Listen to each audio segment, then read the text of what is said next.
चलिए pH for polyprotic weak acid.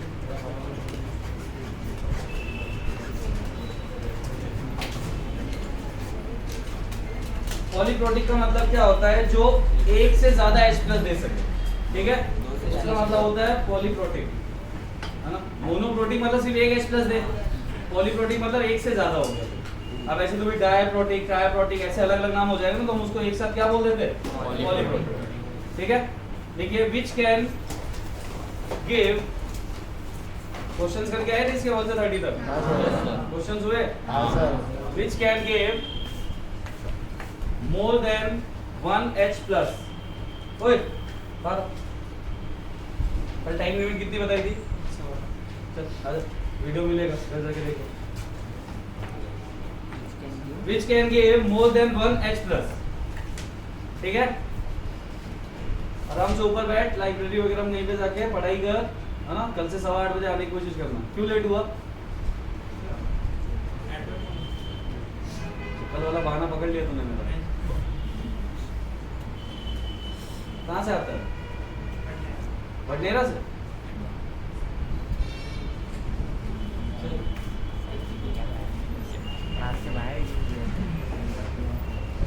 Badnera से auto आता है? चलिए एग्जांपल लिखिए, एग्जांपल लिखिए। चलो इसका केस तो बडनेरा का था, तुम बाकी ध्यान रखना। एग्जांपल H2S, मतलब जितने भी होंगे जिसमें मोर देन 1 H प्लस मिल सकते हैं। H2S, H2C2O4, H2C2O4 का नाम क्या होता है? और इसका स्ट्रक्चर क्या होता है? COOH, single bond COOH। Next लिखिए H2CO3, इसका नाम क्या होता है? Carbonic acid, and carbonic acid is the mixture of H2O plus CO2, है ना? नेक्स्ट लिखिए H3PO4, H3PO3, मतलब ये सारे टाइप के जितने भी हैं ये सब किसमें आते हैं? Polyprotic weak acid. अच्छा इसको वीक एसिड क्यों बोला? पॉलीप्रोटिक वीक एसिड क्यों बोला?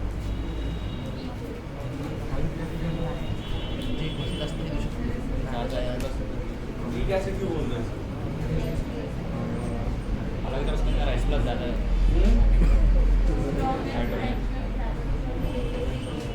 क्योंकि ये H प्लस निकालते हैं, तो जितने H प्लस निकालते जाते हैं उतने क्या बनाते जाते हैं?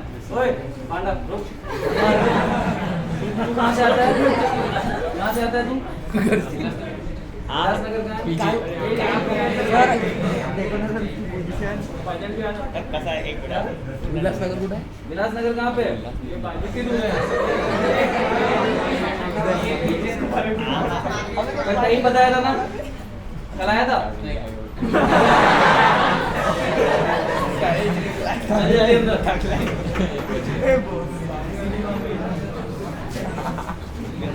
चलिए मान लो मैं H2S ले रहा हूँ। मैं क्या ले रहा हूँ? H2S। H2S में से जब मैं पहला H प्लस निकालूंगा तो ये क्या बनेगा? HS माइनस, और फिर HS माइनस में से मैं H प्लस निकालूंगा तो क्या बनेगा? S minus. ये इसकी प्रोसेस है। अब अगर इन दोनों में कंपेयर करूं तो कौन सा स्ट्रॉन्ग है, कौन सा वीक है? ये स्ट्रॉन्ग बनेगा, ये वीक बनेगा। क्यों? क्योंकि ये कौन सा है? एम्फीप्रोटिक, है ना? और वो किसकी तरह एक्ट कर सकता है? वो दोनों साइड कर सकता है। ये स्ट्रॉन्ग क्यों है? इसका रीजन क्या है? क्योंकि देखो अगर आपके पॉलीप्रोटिक एसिड्स आ रहे हैं तो जो पहला H प्लस दे पाएगा और जितना दे पाएगा वही कंसीडर किया जाता है। क्योंकि ऑलरेडी हम उसे क्या कंसीडर कर रहे हैं? एक वीक एसिड। और वीक एसिड को हम क्या डिफाइन करते हैं? जिसमें concentration of H plus ions कम हो, है ना? अब ऑलरेडी H2S H प्लस दे चुका, मतलब यही देने में उसकी जान निकल गई थी। फिर वापस हमने उसका HS माइनस आयन उठाया तो ये तो और कम देगा, देगा कि नहीं देगा? सपोज करते हैं इसके लिए कांस्टेंट क्या है? Ka1 और इसके लिए क्या है? Ka2। तो क्या मैं ऐसा लिख सकता हूँ that Ka1 is much greater than Ka2? तो देखो अप्रोक्सीमेशन में मैं आपको सिखाऊंगा ये थोड़ा सा आज का कॉन्सेप्ट जो है, अब आप आओगे थोड़ा सा अच्छे लेवल पे। ये मैं लास्ट क्लास में बोल के जा चुका था। और दूसरी चीज हम बहुत गैप के बाद पढ़ रहे हैं, है ना? तो पूरा फोकस चाहिए, क्योंकि ये चीजें हैं अगर अप्रोक्सीमेशन आपने सीख लिया तो क्वेश्चन 4-5 मिनट का हो जाएगा, और नहीं सीखा तो ज़्यादा लंबा होगा।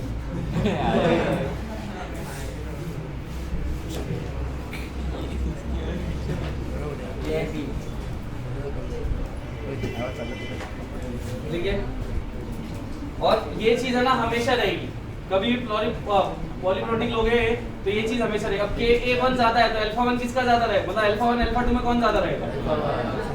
तो पॉलीप्रोटिक के लिए ये केस तो हमेशा एप्लीकेबल होंगे। ठीक है, नोट कीजिए इसे।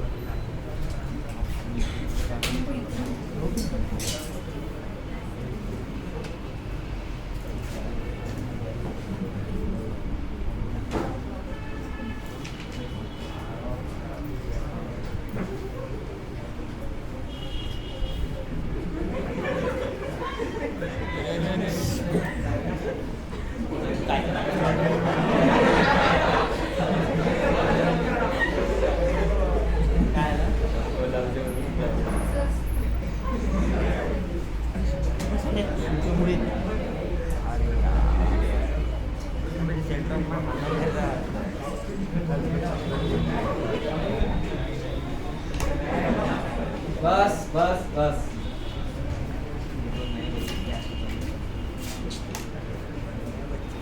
तो ये केस हमेशा रहेगा, किस केस में, पॉलीप्रोटिक के केस में। मतलब Ka1 always greater than Ka2 and alpha 1 is always greater then alpha 2। तो अप्रोक्सीमेशन हम यही करेंगे, इनको नेग्लिजिबल करते चले जाएंगे। जब अप्रोक्सीमेशन का केस लग जाएगा वो कब पता चलेगा, when alpha is less than 10%। 10% से ज्यादा हो गया तो क्वाड्रेटिक बनानी पड़ेगी, और इस चैप्टर का मेन फंडा यही है, क्वाड्रेटिक सॉल्व करो और आंसर्स निकालो। उससे बचने के लिए हमने दूसरा मेथड क्या देखा है, अप्रोक्सीमेशन। केमिकल तेरे हाथ में था, है ना, उसको दूसरे हाथ में रखना। चलिए क्वेश्चन लिखिए।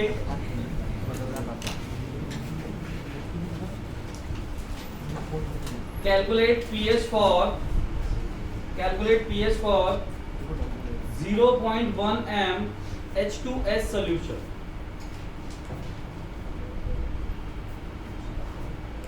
अब देखो, अगर क्वेश्चन सिर्फ इतना दे देता तो आप इसको क्या कंसीडर करते, मोनो एसिडिक, मतलब मोनोबेसिक एसिड कंसीडर करते, तो उसके हिसाब से लॉजिक लगाते। तो इस क्वेश्चन को पहचानना कैसे है कि ये इस टॉपिक का क्वेश्चन है, उसके लिए वो तुमको ये वैल्यूज देगा Ka1 और Ka2। तो वहां से हमें समझ जाना है कि ये रिएक्शन दो स्टेप में ब्रेक हो रही है और दोनों के डिसोसिएशन कांस्टेंट अलग अलग है। क्लियर है? देखिए, Ka1 is equal to 10 to the power -7 and Ka2 is equal to 10 to the power -12।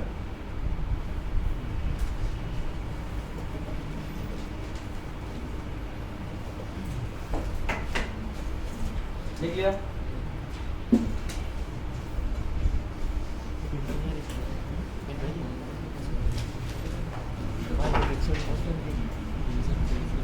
H2S किस में ब्रेक हो रहा था,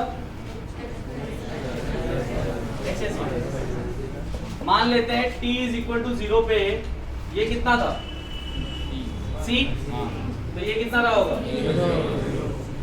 T is equal to equilibrium पे ये कितना माइनस हुआ, C माइनस C अल्फा, ये कितना बना C अल्फा, और ये C। अगर मैं इसके लिए K निकालूं तो K क्या होता है, C square alpha square upon C 1 minus alpha, यही होगा। या फिर मैं इसको ऐसे भी लिख सकता हूँ, C alpha square upon 1 minus alpha. ये बात समझ में आई आप लोगों को, कहाँ से है ना? केमिकल इक्विलिब्रियम आपने पढ़ा है, जितना ब्रेक करते हो उतना ही फॉर्म होगा। ये इक्वेशन बन के आ रही है। अब यहाँ से हम क्या निकाल सकते हैं, हमको क्या Ka1 दिया हुआ है, क्या हमारे पास कॉन्सेंट्रेशन है, क्वेश्चन में है, तो क्या मैं अल्फा कैलकुलेट कर सकता हूँ, अल्फा कैलकुलेट करेंगे और उसे कंपेयर करेंगे कि वो कितना आ रहा है।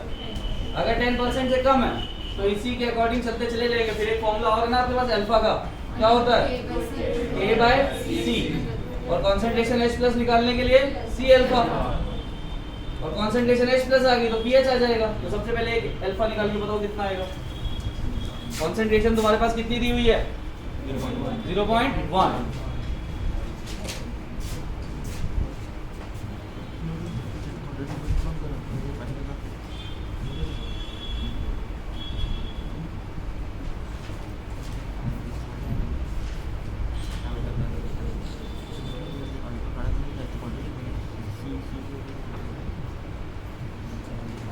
आप चाहो तो यहाँ से आप ये भी कर सकते हो कि देखो अल्फा ऑलरेडी क्या है, बहुत कम होगा, 1 के रेस्पेक्ट में बहुत कम होगा, तो आप इसको नेग्लिजिबल भी कर सकते हो। तो सिर्फ क्या हो जाएगा, KA1 is equal to C alpha square.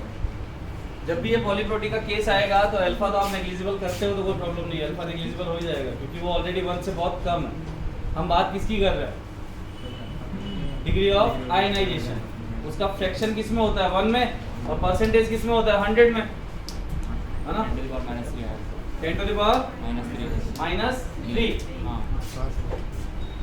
10 to the minus 3 alpha 1 आया, हाँ सबका आ गया। यस सर किससे निकाला आपने, KA1 is equal to under root, sorry alpha is equal to इससे बनेगा तो वही K is equal to C alpha square, alpha is equal to under root K by C। क्या आ गया तुम्हारा, 10 to the power minus 3 10% से ज्यादा है, कम है, कम है, तो इसका मतलब अप्रोक्सीमेशन तुम्हारा सही है। H प्लस निकाल लो, CS निकाल लो।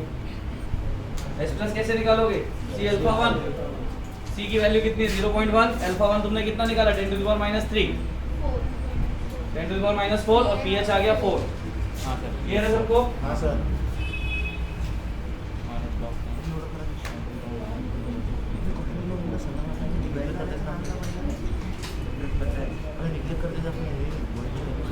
अल्फा 2 भी निकालना पड़ेगा। अल्फा 2 इसमें नहीं निकालते, हमने पहले ही बोले ना कि alpha 1 is much greater than alpha 2, तो उसको हम वही नेगलेक्ट कर देते हैं। अगर ये क्वेश्चन पीएच का रहा तो ये बहुत इजी है।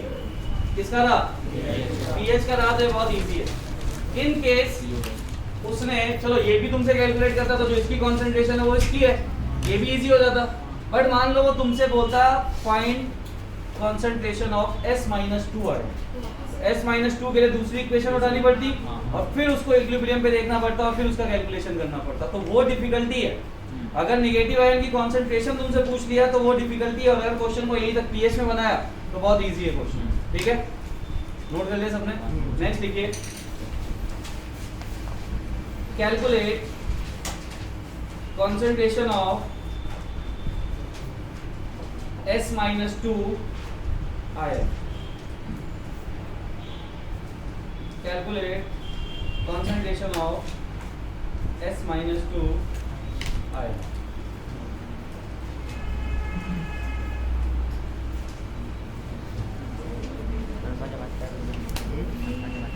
यहाँ तक सबको समझ में आ गया। अब S-2 कहाँ से मिल रहा है, यहाँ से कहीं दिख रहा है क्या? यस सर कहाँ दिख रहा है? माइनस लेके दो तो अभी वहाँ मैंने पूछा, वहाँ दिख रहा है क्या? H plus plus at T is equal to equilibrium पे इसकी कंसंट्रेशन तुम कितनी लिख सके हो, लिख चुके हो, C अल्फा C अल्फा, हाँ C minus C1 minus alpha, alpha हमने नेगलेक्ट किया था। ठीक है, HS माइनस कितना है, C अल्फा, और H प्लस भी कितना है, और ये कितना है, वहाँ पे लिखा हुआ है ना C अल्फा एट इक्विलिब्रियम, है ना, तो वही कंसंट्रेशन यहाँ यूज होगी। अब T is equal to equilibrium अगर मैं लूं, इसके लिए तो क्या था, अपन इसको ऐसे लिख लेते हैं, अल्फा 1 ये दोनों आएंगे ना। इसके लिए कितना है, C अल्फा 1, और दूसरा डिसोसिएशन कितना है, अल्फा 2। तो अगर मैं यहाँ पे देखूं C अल्फा 1 में से कितना माइनस करूंगा, C अल्फा 1 अल्फा 2, तो यहाँ पे कितना फॉर्म होगा, C अल्फा 1 प्लस होगा, और यहाँ क्या हो जाएगा, C अल्फा 1, यानी हमको ये कैलकुलेट करना है तो हमको इसकी कंसंट्रेशन मिल जाएगी। दो बार प्रोडक्ट मल्टीप्लिकेशन अल्फा 1 दोनों सर को पता था। देखो अगर मैं C अल्फा 1 कॉमन लूं तो क्या बनता है, 1 प्लस, और ये क्या हो जाएगा, C अल्फा 1 अल्फा 2, अल्फा 2। अगर अल्फा 1 इतना कम निकल, अल्फा 1 तुम्हारा कितना निकल के आया, 10 to the power minus 3, वो अल्फा 1 है, यानी जब पहला ऐसे टूटा था तो इसमें अल्फा 2 क्या होगा, बहुत ज्यादा कम, तो हम इसको नेगलेक्ट ही कर देते हैं। तो नेगलेक्ट करेंगे, मान लो इसको नेगलेक्ट किया तो 1 माइनस अल्फा 1 में क्या लिख सकता हूँ, 1, एंड 1 प्लस अल्फा 1 भी क्या लिख सकता हूँ, क्या लिख सकता हूँ, 1। K2 तुम्हारे पास है, उसकी इक्वेशन में इसको रख दोगे, रख दोगे तो K2 तुम्हारे रखने के बाद अल्फा 2 आ जाएगा और अल्फा 2 आते ही अल्फा 1 तुम्हारे पास ऑलरेडी है, अल्फा 2 तुम्हारे पास आ गया, सी अल्फा 1 अल्फा 2 कैलकुलेट करके तुम उसकी कंसंट्रेशन दे सकते हो। नहीं समझ में आ गया बोला? Ka2 में इसको रखोगे, जैसे यहाँ पे आपने इक्वेशन लगाई थी Ka1 की, तो Ka2 क्या हो जाएगा? ये इसकी कंसंट्रेशन डिवाइड बाय इसकी कंसंट्रेशन। तुम्हारे पास क्या नहीं है? अल्फा 2 ही तो नहीं है, अल्फा 2 कैलकुलेट कर लो, और अल्फा 2 कैलकुलेट हो गया तो अल्फा 1 निकाल चुके हो, अल्फा 2 यहाँ से आ जाएगा, कंसंट्रेशन तुम्हें क्वेश्चन में दी हुई है, कहाँ जाएगी कंसंट्रेशन ऑफ S-2? सॉल्व करो, आंसर बताओ कितना होगा। आप लोगों को समझ में आएगा? नीचे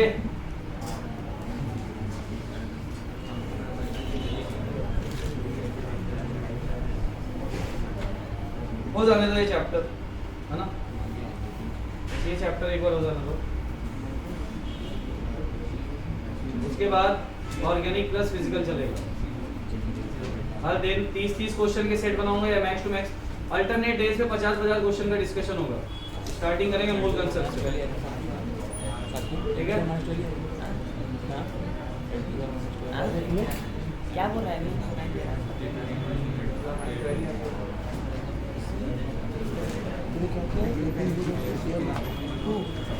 कितने लोगों को यहाँ से अप्रोच नहीं समझ में क्या करना है अभी?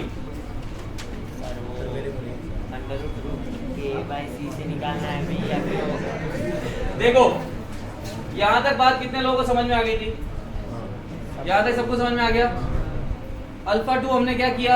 नेग्लेक्ट कर दिया 1 के रेस्पेक्ट में, तो ये क्या होगा? 1 माइनस अल्फा 2 को मैं क्या लिख सकता हूँ? 1, और 1 प्लस अल्फा 2 को क्या लिख सकता हूँ? 1। तो यहाँ पे कितना आ रहा है? सी अल्फा 1 फाइनली कितना आ रहा है? सी अल्फा 1, ये फाइनली कितना आएगा? सी अल्फा 1, और ये कितना आ रहा है? क्या तुम अल्फा 1 कैलकुलेट कर चुके हो? क्या कंसंट्रेशन तुम्हें गिवन है? Ka2 की इक्वेशन क्या बनेगी? Ka2 क्या बनेगा? C alpha 1 alpha 2 into C alpha 1 upon C alpha 1। यहाँ से तुम क्या निकाल लोगे? अल्फा 2, और S-2 की कंसंट्रेशन क्या लिखी है तुमने इक्विलिब्रियम में? तो C अल्फा 1 अल्फा 2 में तुम्हारे पास क्या नहीं था? तो अल्फा 2 यहाँ से कैलकुलेट हो तो गया, 10 टू द माइनस 8, हाँ -8 आता है, क्योंकि सी अल्फा तो कैंसिल हो रहा है ना। हाँ कैंसिल हो जाएंगे, C alpha alpha 10 to the power -12 आएंगे। 10 टू द माइनस 12 आएगा। हाँ सही है ना? -2 की concentration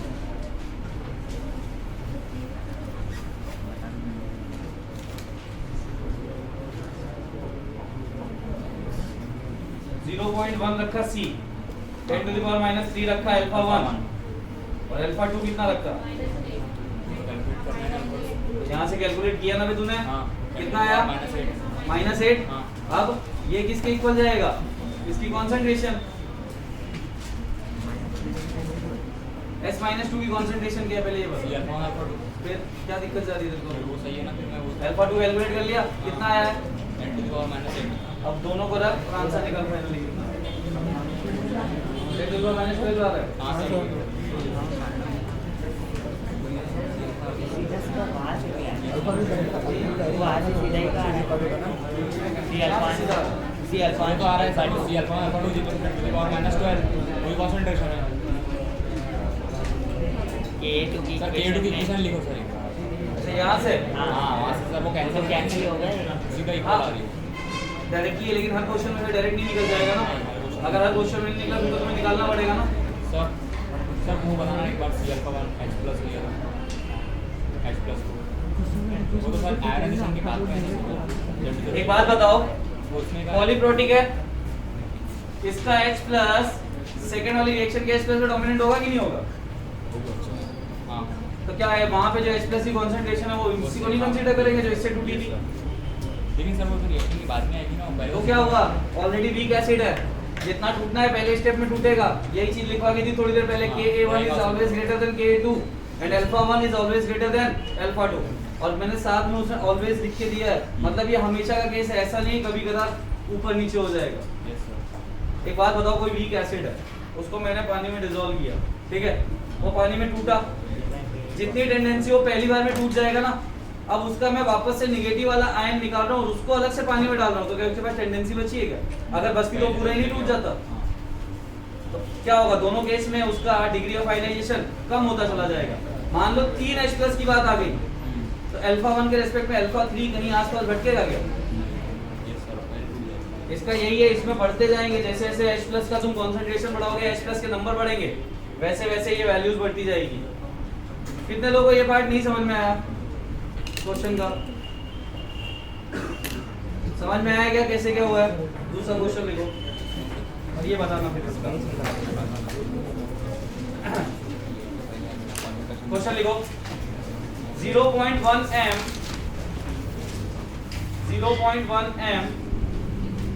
H3PO4 solution, 0.1 m H3PO4 solution is taken, given that Ka1 is equal to 10 to the power minus 2,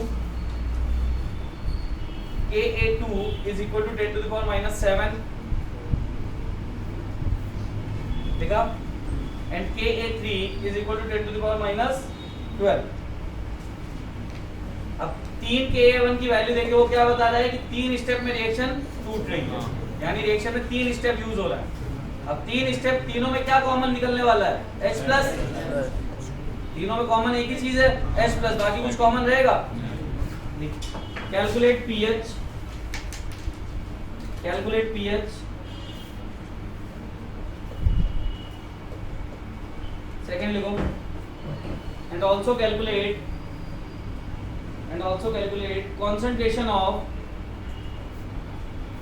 concentration of H2PO4 minus HPO4 minus 2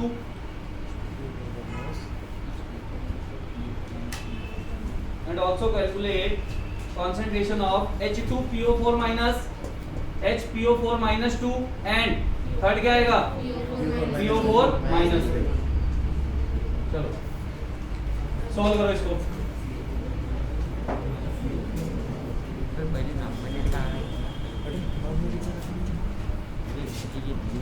बाकी लोग solve कीजिए और एक बार मैं वापस से इसको बता रहा, अगर जिसको नहीं समझ में आया कैसे क्या किया है मैंने, ठीक है?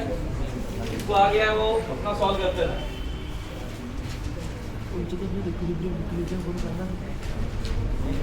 अभी तुमको 1-2 दिन थोड़ा लिमिटेड ही पढ़ाऊंगा, ज्यादा नहीं पढ़ाऊंगा, क्योंकि ये कॉन्सेप्ट थोड़े से समझने में भारी है। अभी तक हमने जितने पढ़े थे वो हमने सीधा फॉर्मूला बेस्ड पढ़ा था, बट यहाँ पे कोई फॉर्मूला नहीं है। जितने फॉर्मूले पढ़े उन सबको अप्लाई करना और कैसे करना उसका तरीका सीखना। जब इसमें तुम्हारा कंफर्ट जोन आ जाएगा तो आगे दिक्कत नहीं जाएगी। 2-3 क्वेश्चन ही कराऊंगा, ज्यादा नहीं कराऊंगा, लेकिन हाँ 2-3 क्वेश्चन ही अलग होंगे। चलिए सब लोग ध्यान से देखो, हमारी रिएक्शन क्या थी। जिनको नहीं समझ में आया वो ध्यान से देखो। कितने लोगों को ये पता है कि H2S में से H+ निकालते हैं, मतलब एसिड है, टूटेगा H+ देगा तो HS- बनेगा। इसके लिए तुमको क्या दिया हुआ है? Ka1, और Ka1 कितना दिया हुआ है? देखो क्वेश्चन में देखो, 10 to the power minus 2 ये दिया हुआ है, ठीक है? अगर मैं HS- उठाऊं, HS- में क्या होगा? फिर से H+, अब इसमें से H+ निकल गया तो चार्ज बढ़ जाएगा, और चार्ज कितना हो जाएगा? इसके लिए Ka2 कितना दिया हुआ है? -7। इतनी चीज क्वेश्चन में दी है। मैंने आपको क्या बताया? पॉलीप्रोटिक के केस में Ka1 always greater than Ka2 and α1 is always greater than α2। ये लॉजिक चलेगा। सबसे पहले मैं इसके लिए आ जाता हूँ, ये रिएक्शन उठाता हूँ, क्योंकि पहले तो उसी को सॉल्व करेंगे। नॉर्मलिटी से करना है या मोलैरिटी? जिससे मन करे उससे कर लो। पहली बात तो मोनो बेसिक एसिड नहीं है ना? तो मेथड सेम ही लगेगा जो भी तुमने किया है। और 3 रिएक्शंस हैं और तीनों के अलग अलग कैलकुलेशंस हैं। क्वेश्चन बहुत बड़ा होने वाला है। मोलैरिटी नॉर्मेलिटी से करके करेगा क्या? स्ट्रॉन्ग एसिड है क्या? सी को कन्वर्ट करना, सी को मोलैरिटी दी है, सी जाना पड़ेगा ना। कंसंट्रेशन बोल रहा है वो H3PO4 की दी है ना 0.1 मोलर, तो नॉर्मल पोलैरिटी से पोलैरिटी से सीधा वही कंसंट्रेशन लेके चलो, चाहे तो उसको C के फॉर्म में लेके चलो। पहली रिएक्शन थी H2S gives out H++ HS-। कितने लोगों को यहाँ पे इक्वेशन नहीं बनानी आती, वो ध्यान से देखो। At t is equal to 0 ये हमारी पहली इक्वेशन होती है। कुछ भी तुम्हें दिया हुआ है क्या? नहीं दिया हुआ है, सिर्फ एक चीज दी हुई है, इसकी कंसंट्रेशन वो है 0.1। तो मैं चाहूँ तो 0.1 लेके इस क्वेश्चन को स्टार्ट करूँ, लेकिन वैल्यू लेके चलोगे तो डिफिकल्ट लगेगा थोड़ा सा। तो मैं क्या मान लेता हूँ कि at t is equal to 0 पे इसकी कंसंट्रेशन क्या है? C। और ये दोनों क्या हो जाएंगे? आप सबको पता है कि t is equal to इक्विलिब्रियम। अब यहाँ पे degree of dissociation, degree of ionization ये सब दे रहा है, और मैंने क्या बताया था, in case DOD is given, तो जितने आप लोगे उसमें से माइनस भी उतना ही करोगे, है ना। T is equal to equilibrium पे हम माइनस करेंगे C माइनस C अल्फा। तो हमने C में से माइनस कितना किया? C alpha 1। मोल रेशियो क्या है? तो ये कितना बनेगा और ये कितना बनेगा? C alpha. इक्विलिब्रियम पे तुम्हारे पास सबकी कंसंट्रेशन आ गई, सबकी कंसंट्रेशन आ चुकी है। सीधा सीधा K की इक्वेशन लगा दो। K की इक्वेशन क्या होती है? कंसंट्रेशन ऑफ प्रोडक्ट यानी C alpha 1 into C alpha 1। Product में यही दो चीज है, दोनों की concentration divide by C minus C alpha 1। इसको मल्टीप्लाई करूं तो C स्क्वायर अल्फा 1 स्क्वायर आता है, और इसमें से C कॉमन ले लूं तो C 1 माइनस अल्फा 1 आता है। C से C कट गया तो क्या आ रहा है? KA1 is equal to C alpha square upon 1 minus alpha 1। अब ऑलरेडी अल्फा 1 कितना, मतलब KA1 कितना दिया हुआ है? 10 टू द पावर -2, और ये वीक एसिड है, तो अल्फा 1 क्या होगा? 1 के रिस्पेक्ट में तो बहुत कम होगा ना, तो इसको मैं क्या करूं? नेगलेक्ट कर दूं। तो KA1 किसके इक्वल आ गया? अब मुझे एक बात बताओ, KA1 क्या तुम्हारे पास है? तुम्हारे पास कहीं पे KA1? देख लो पूरे बोर्ड पे लिखा हुआ है। कंसंट्रेशन तुम्हारे पास है क्या? कितनी थी? 0.1। तो क्या तुम अल्फा 1 कैलकुलेट नहीं कर सकते? पहला calculation, concentration of H+ equilibrium पे कितनी है? C alpha 1। तो कंसंट्रेशन ऑफ H+ कैसे निकलेगी? C alpha 1। C तुम्हारा 0.1 है और अल्फा 1 तुमने यहाँ से कैलकुलेट कर लिया। कंसंट्रेशन ऑफ H+ आ गया तो pH क्या होता है?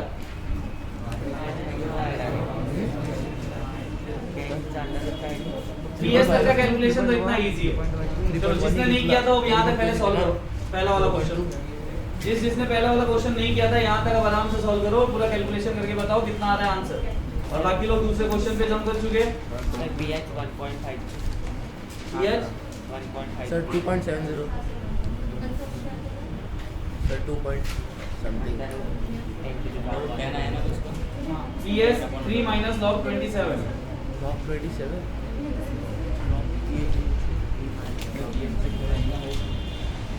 तेरा कितना आया? सर 3 minus log 2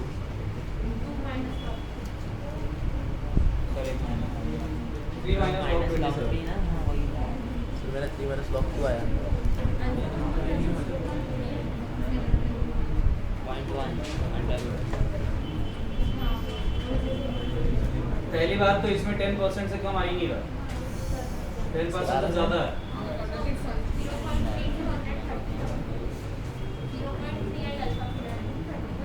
हाँ, उस केस में क्या होगा? उस केस में पहली बात इसमें अप्रोक्सीमेशन लगेगा ही नहीं, ये जाएगा क्वाड्रेटिक में 0.28। सर pH 3 minus log 27 को सॉल्व करो कितना आएगा? log 27 को हम क्या लिख सकते हैं? 2 की पावर हाफ आया है सर pH हाफ हाफ आया, हाँ 3/2 आया सर। 3/2 आया। सर H+ की concentration sir 10 to the power -1/2 है। कितने लोगों ने ये वाला क्वेश्चन, 2 सेकंड क्वेश्चन में जम करते हैं, कितने लोगों ने ये वाला क्वेश्चन पूरा सॉल्व कर लिया यहाँ तक? यहाँ तक समझ में आ गया? 2 सेकंड में इनको एक बार बी पार्ट बता दूं, फिर अपन अपने क्वेश्चन पे चलते हैं। यहाँ तक सबको समझ में आ गई बात? तो ये क्या था, पहले स्टेप से अगर पीएच निकालना है तो हम पीएच तो निकाल लेंगे, पीएच निकालने में कोई लफड़ा नहीं है। दिक्कत क्या है, दिक्कत ये, अब मान लो उसने तुमसे कंसंट्रेशन पूछ लेता एस माइनस की, तो कंसंट्रेशन एच प्लस के बराबर ही था, कोई दिक्कत नहीं थी। इन केस वो तुमसे कंसंट्रेशन किसकी पूछे, एस माइनस टू, और एस माइनस टू तक अगर वो क्वेश्चन को ले गया तो इसका मतलब उसने दोनों स्टेप इन्वॉल्व करवा दिए। अब दोनों स्टेप अगर इन्वॉल्व हो गए हैं तो एस माइनस टू की कंसंट्रेशन कैसे निकाली जाएगी वो हम देखने जा रहे हैं। बता दूं इसको, अगर आप लास्ट क्लास में जाओगे तो आपको पता चलेगा ये सारे फॉर्मूले हम लास्ट क्लास में पढ़ चुके हैं। K a is equal to C alpha 1 square या फिर alpha H plus is equal to C alpha. अब देखो H S minus T is equal to 0, यहाँ से एच एस माइनस की कॉन्सेंट्रेशन कितनी आई थी, सी अल्फा 1 आई थी, एच प्लस कितना था, यही तो एक अननोन चीज है अभी और नहीं है जो 0 रहेगी इक्विलिब्रियम, और t इज इक्वल टू 0 पे t is equal to equilibrium. c alpha 1 हमने लिया है, जैसे ध्यान रखना अभी c में से हम c अल्फा 1 माइनस करते थे, तो c अल्फा 1 में से हम कितना माइनस करेंगे, इसका मतलब दूसरा इसका क्या दिया होगा, आयनाइजेशन, तो हम कितना माइनस करेंगे, c अल्फा 1 तो करेंगे, उसके साथ दूसरा लेंगे कि नहीं लेंगे, तो यहाँ पे इक्विलिब्रियम पे क्या हो जाएगा, C alpha 1 minus C alpha 1 alpha 2। सी अल्फा 1 में से कितना माइनस कर रहे हो, तो यहाँ पे बढ़ेगा कितना, और यहाँ कितना बनेगा, इतनी बात में किसी को दिक्कत है, यहाँ तक सब क्लियर हो। इसमें से एक काम करते हैं, कॉमन ले लेते हैं। अगर मैं सी अल्फा 1 कॉमन लूं तो ये कितना बचता है, 1 माइनस अल्फा 2, इसमें से सी अल्फा 1 कॉमन ले लूं कितना बचता है, और ये कितना हो जाएगा, सी अल्फा 1 अल्फा 2। यहाँ तक किसी कोई दिक्कत, कोई प्रॉब्लम नहीं है। तो इक्विलिब्रियम पे फाइनल कंसंट्रेशन तो यही है। क्या अल्फा 1 हमारा अभी हमने कैलकुलेट किया था तो 10 टू द पावर माइनस 3 के फॉर्म में आ रहा था, जो कि बहुत कम था। अगर अल्फा 1 इतना कम है तो क्या अल्फा 2 उससे भी ज्यादा कम होगा, तो मैं अल्फा 2 को क्या कर सकता हूँ, नेगलेक्ट कर सकता हूँ। तो फाइनल कंसंट्रेशन क्या हो जाएगी, सी अल्फा 1 और ये कितना हो जाएगा, सी अल्फा 1 अल्फा 2 के ए 1। अगर मान लो तुमसे अल्फा 2 कैलकुलेट करवा लेता, देख सुन ध्यान से, ओए वहां पे मैंने अल्फा 2 क्वेश्चन में डाला नहीं था। इन केस वो बोलता कि अल्फा 2 भी कैलकुलेट करके दो, तब तो तुझे पूरा क्वेश्चन अटेम्प्ट करना पड़ता और अल्फा 2 निकालना पड़ता। बट यहाँ पे क्वेश्चन क्या है, सिर्फ कंसंट्रेशन ऑफ एस माइनस 2 जो कि किसके इक्वल है, सी अल्फा 1 अल्फा 2 के। तो मैं क्या करूं, C alpha 1 into C alpha 1 alpha 2 upon C alpha 1, और के 2 की वैल्यू कितनी दी हुई है, तो क्या ये कंसंट्रेशन ऑफ एस माइनस 2 आ गई। तुम्हारी -12 कैसे आ गई,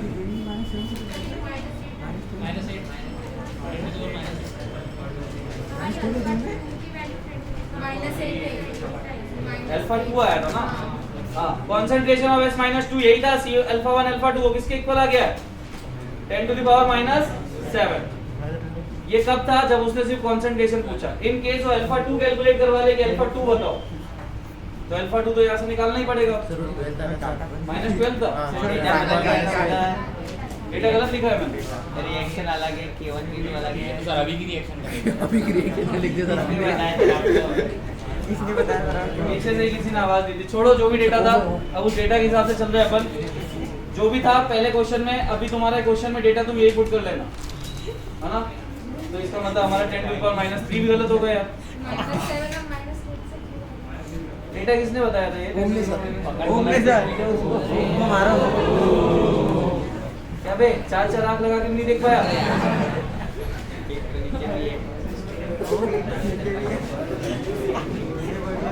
क्योंकि देखो डेटा अगर हमने ये रखा तो ये लॉजिक चलेगा ही नहीं, क्वाड्रेटिक बनानी पड़ेगी।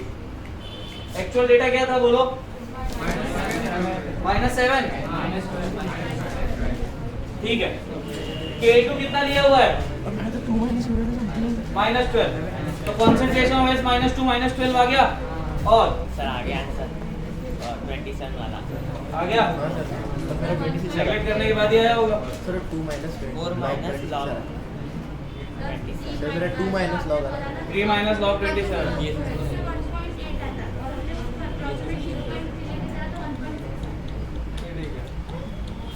अब यहाँ से अल्फा 2 कैलकुलेट कर सकते हो क्योंकि तुम्हारे पास K2 भी है, C भी है और अल्फा 1 भी है, तो सारे टाइप के कैलकुलेशन हो गए।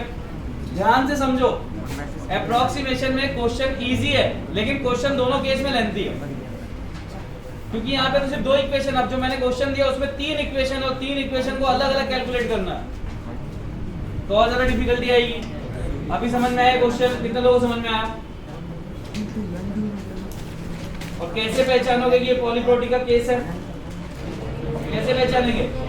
K की value more than 1 K value होगी मतलब पॉलीप्रोटिक का क्वेश्चन। हटाओ इसको, नोट कर लीजिए। क्या ये कॉन्सेप्ट है इसकी H2PO4 माइनस की कॉन्सेप्ट क्या H2PO4 माइनस की जो लगा दीजिए आप लोग एक काम करो, आप लोग ना आयनिक अगर पढ़ना ही चाहते हो और यहाँ पे मतलब आए हो तो आयनिक के प्रीवियस लेक्चर्स देख के आओ, है ना, क्योंकि ऐसे बीच में से आप अभी आओगे ना तो आपको बहुत सारी प्रोसेस समझ में नहीं आएगी। केमिकल अच्छे से पढ़ा हुआ है, केमिकल की सॉल्विंग की है, आता है, तो आयनिक स्टार्टिंग से देख लो क्योंकि बहुत इंपॉर्टेंट चैप्टर है जेई पर्पस से, है ना, बहुत इंपॉर्टेंट है। और बीच में से तो बीच में छोड़ो, स्टार्टिंग में देखो, तुम्हारे से पहले बहुत सारे स्टार्टिंग में बैठे हैं। समझ गया मैं क्या कहना चाहता?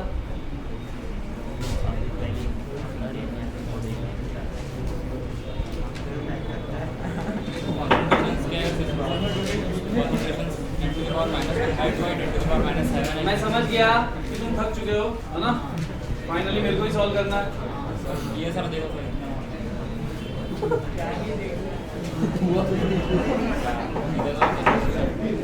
नोट कर लिया भाई? और अभी क्लास एकदम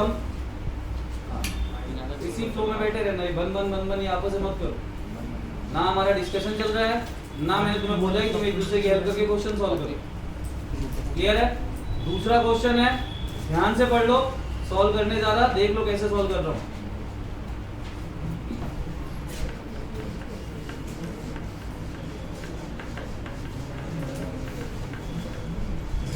लड़कियों तुमको समझ में नहीं आया लगता है? चलिए क्वेश्चन क्या था? 0.1 m H3PO4 solution is taken. कितना लिया गया है कॉन्सेंट्रेशन? 0.1। K1 बोलो माइनस 2, K2 K3 माइनस, क्या यही रेशियो नहीं बता रहा था K1 is greater than K2 greater than K3? और यही से नहीं पता चलता कि K1 के रेस्पेक्ट में दोनों ही नेग्लिजिबल है? ये तो तुमको डेटा हिसाब से बता दे रहा है ना। तो अगर K1 सबसे बड़ा है तो इसका मतलब अल्फा 1 भी सबसे बड़ा होगा। पहला ही केस सबसे ज्यादा टूटता है।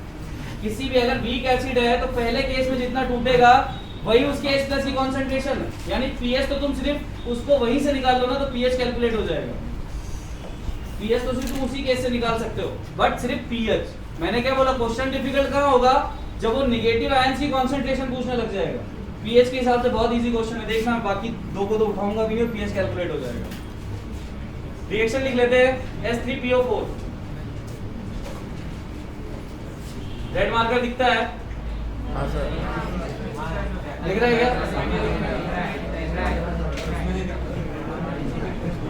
बस पूछ लिया, बता दिया तुमने। H3PO4 ये दिख रहा है ना? क्या देगा? प्लस H प्लस निकाल दो, जो बचा हुआ है लिख दो, H2PO4। अब पॉजिटिव चार्ज अगर एक H प्लस निकला है तो क्या इसको नेगेटिव चार्ज लेके जाएगा? पहला आयन हो गया ये। क्या इसकी कॉन्सेंट्रेशन क्वेश्चन में पूछी गई है? इजी है इसको निकालना।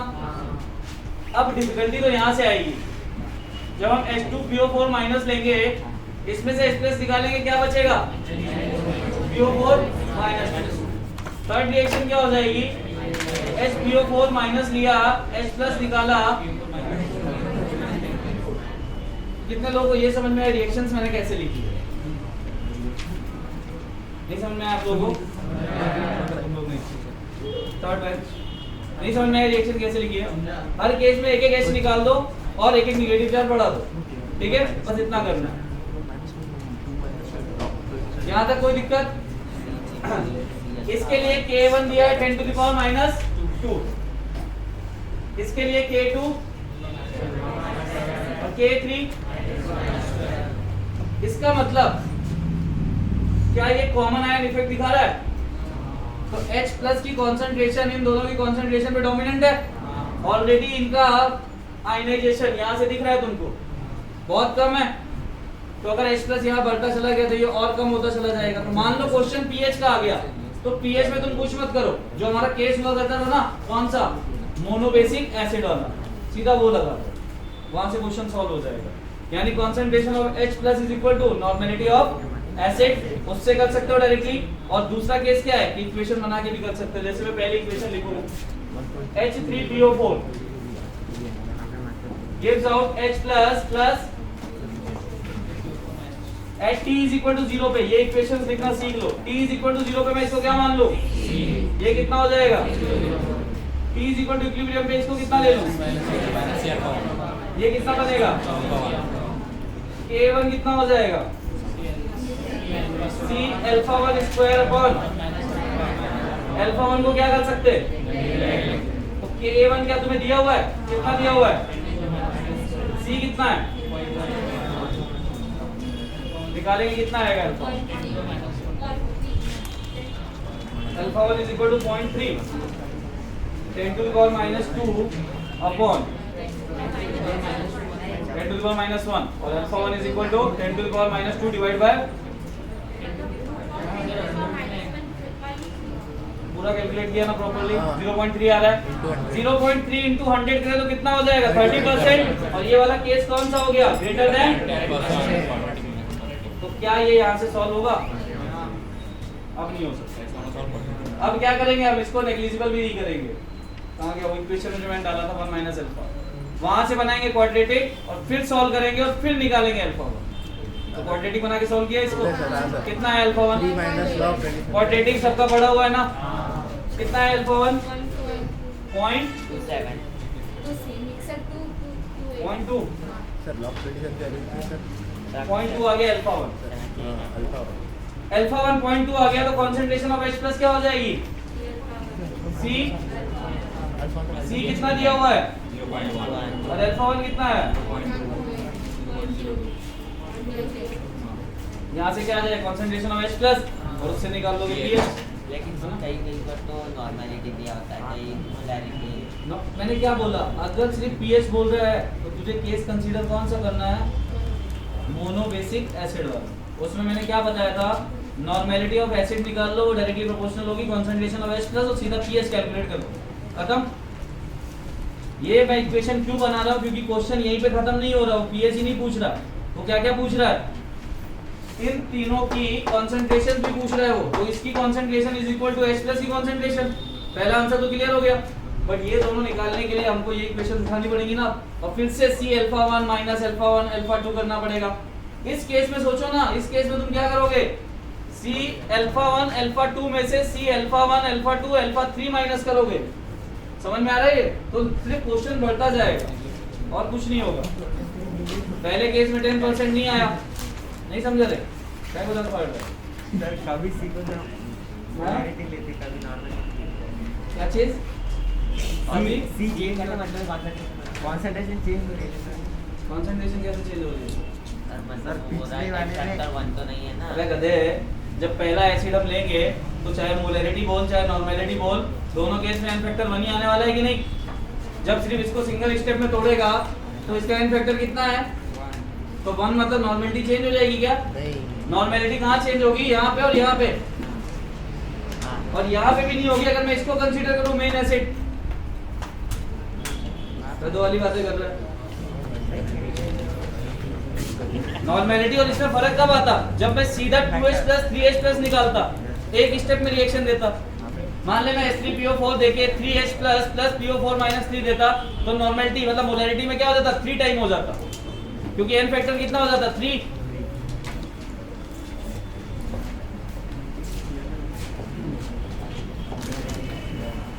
तुमने कितना बताया, अप्रोक्सीमेशन से ये हो नहीं रहा, 0.27 सही आंसर है अल्फा 1, गुड, सही है। Thank you. पीएच अब तुम्हारा आ गया। चलो फटाक से ना, अब तुम इस पोजीशन तक पहुंच गया ना, मेरे को यही टेंशन था क्वेश्चन कैसे समझोगे, क्योंकि ये कितना आया 3 इंटू थोड़ा सा गलत हो गया 0.2 से 3 इंटू किसकी है कंसंट्रेशन किसकी बताइए HPO4 माइनस की कंसंट्रेशन आ रही है 4 into 10 to the power minus नहीं कंसंट्रेशन नहीं अल्फा 2 आ रहा है 4 into 10 to the power minus 6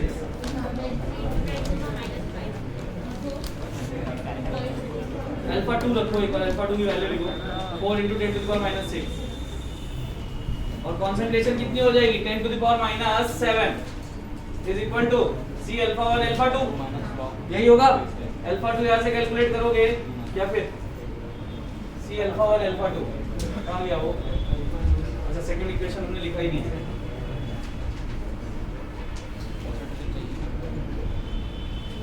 sir concentration के लिए भी नेगलेक्ट नहीं कर सकती है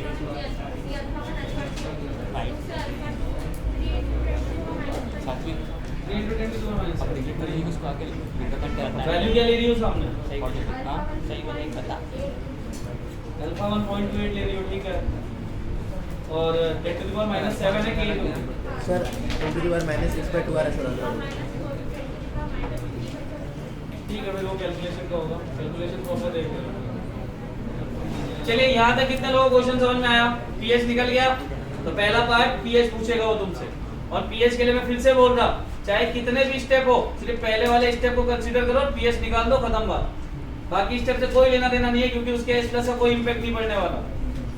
अब क्या निकालना है हमें, कंसंट्रेशन। कंसंट्रेशन किसकी, नेगेटिव आयंस है ना। इसकी तो इजी फॉर्म में निकल जाएगी क्योंकि जो H प्लस की आई वही इसकी आई। इक्विलिब्रियम पे देख लो रिएक्शन क्या हो रही है, C अल्फा 1 और C अल्फा 1, यानी इसकी कंसंट्रेशन इज इक्वल टू इसकी कंसंट्रेशन। सो उसकी 5 into 10 to the power minus 8 आ रही है minus 8 किसकी इसकी सेकंड वाली की 5 into 10 to the minus 8 10 to the power minus 7 10 to the power। चलो देखते हैं, हटा दो इसे।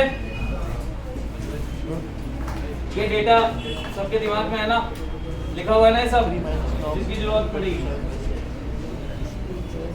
देखो आपका मेजर प्रॉब्लम यही है कि जिस टाइम पे आपको क्वेश्चन एक्सप्लेन किया जाता है उस टाइम आप बातों में बिजी रहते हो। जब साला तुम बोर्ड पे फोकस ही नहीं कर पा रहे हो तो क्या सीख के जाओगे तुम क्वेश्चन को। 100 बार बोला है कि जिस टाइम बोर्ड पे कोई चीज चला करे तुम्हें समझ में आ रही है नहीं आ रही, तुम्हारी आंख बस खुली होनी चाहिए उधर।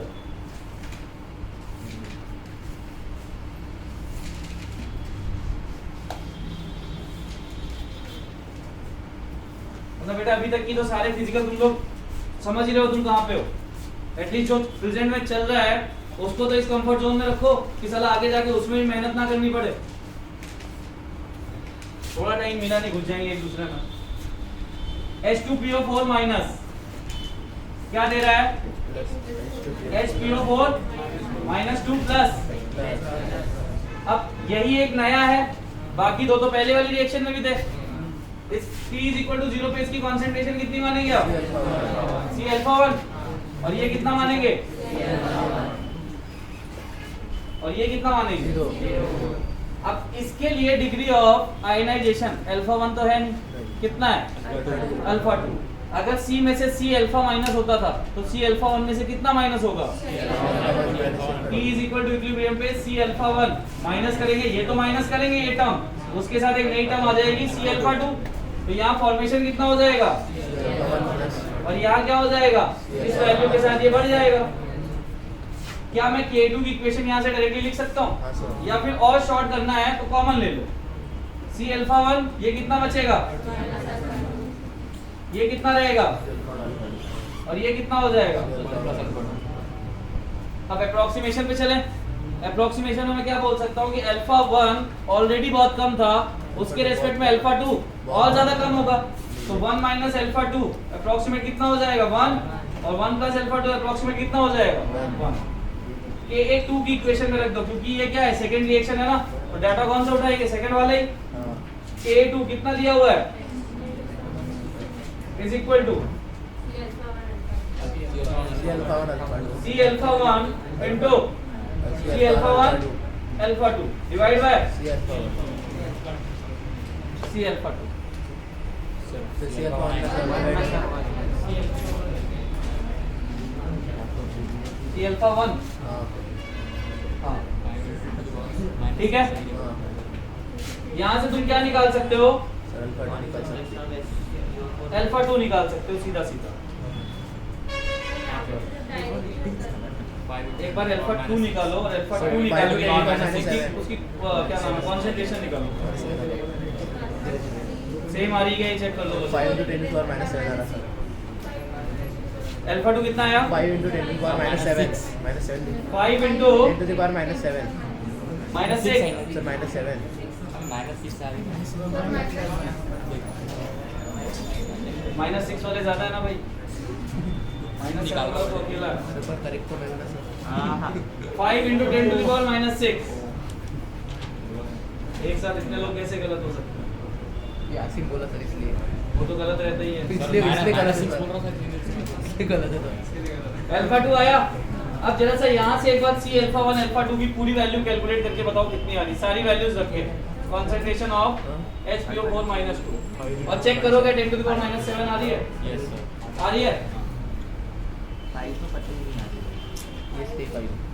कितनी आ रही है? 27 से लिया तो 5 नहीं है. C कितना है? 0.1 0.1. अल्फा 1 कितना आया था? 0.2 0.2. 0.27 ना? हाँ. अल्फा 2 में निकालना है। थोड़ा सा फर्क पड़ेगा. मतलब अल्फा 2 में यहाँ से निकल चुका है कितना है? 5 into कितना आ रहा है इसका पूरा कैलकुलेशन? चलो अप्रॉक्स हो गया ना. इन्होंने 0.2 ले लिया अल्फा 1. 0.2 ले लिया तो क्या फर्क पड़ा? मैंने 0.27 ले लिया, चल 0.2 भी ले ले। पर 0.27 को 0.2 लेना गलत। 0.27 0.3 के आसपास अगर अप्रोक्सीमेशन ही करना है तो या तो उसको 0.25 लो या 0.3 लो। 0.27 को सीधा 2 लेना गलत है। हाँ 0.23 होता 2 मान लेते हैं। 5 कर सकते हो. 0.25 बेस्ट ऑप्शन रहेगा। 0.25 करोगे कितना हो जाएगा? 4 into 10 to the power minus 6. 10 to the power minus 7 ही आ रहा है हाँ. फाइनल आंसर इसका कैलकुलेशन करने के बाद।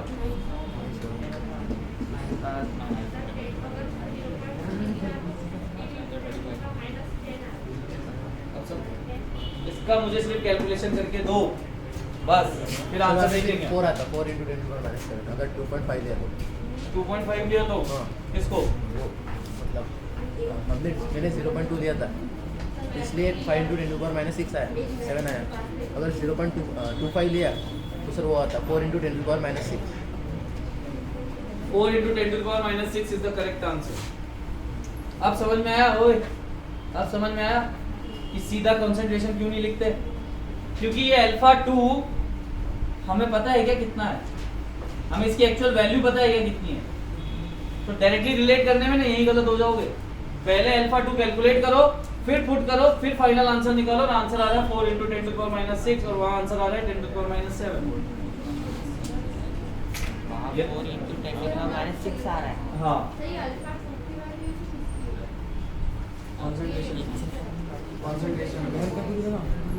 आप ही मत बताओ कितने 4 कहाँ से? पॉसिबल ही नहीं है. और कैसे आएंगे? 4 कैसे आएंगे? अल्फा कुछ अलग बोल रहे हैं. अल्फा 2 की वैल्यू है 4 into 10 to the power minus 6। Alpha 2 की अल्फा 2 कितने लोगों का? यही आया 5 into 10 to the power minus 6। हाँ सर ये तो वही तो बोल रहा कितना है? 4 into 10 to वही the power. 4. अल्फा 2 आया है? हाँ अल्फा 2 आया है। वही हाँ, तो फिर concentration आ रही है 1.08 into 10 to the power minus 7. हाँ फिर जो भी आ रही हो बराबर ही ना सर. ये अल्फा 2 है और इसका कैलकुलेशन करने के बाद निकालो कंसंट्रेशन कितनी आएगी। अब कितनी आ रही है? 10 to the power minus 8 to the power 1.08 08 08 10 to the power minus 7. minus 7. तो थोड़ा सा चेंज आया वो नहीं आ रही है 0.85। हाँ सर वो 1.2 आया था। हाँ सर वो हमने ये लिया ना 2.7 ले लिया 2 ले लिया.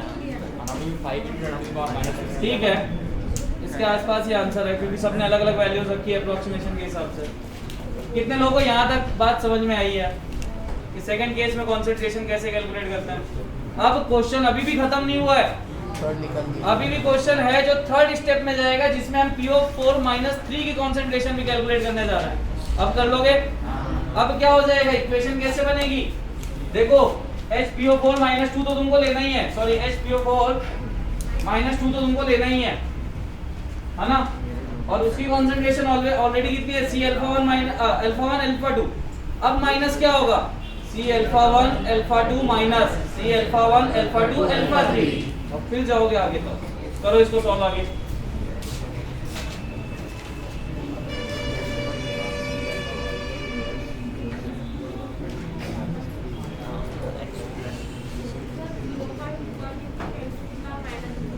इसका 0.1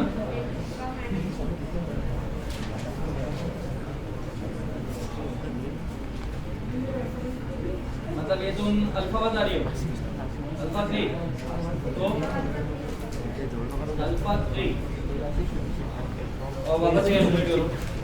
1 सेकंड रुकना है, मेरा टैप डिस्चार्ज हो गया। चलो इसी बार सीट एक चार्जर है क्या?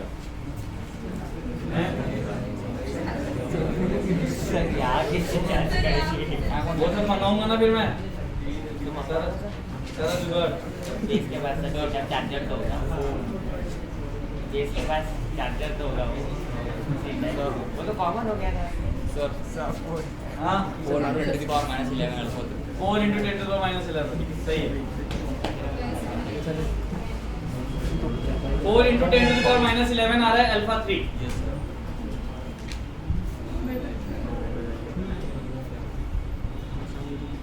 अरे बाप बाप रे बाप। अब ना अब मेरे को ऐसा लगता है ना कि मेरे को सबको छुट्टी दे देनी चाहिए और सीधा तब बुलाना चाहिए जब मैं ऑर्गेनिक स्टार्ट करूंगा, क्योंकि अब मैं पागल होता जा रहा तुम लोगों को देख देख के। कुछ 10-12 लोग हैं जो इन्वॉल्व होते हैं, क्वेश्चन सॉल्व कर लेते हैं, बाकी सब बेचारे ऐसे कोई मुंह बना के बैठा होता है, कोई अलग थॉट में होता है।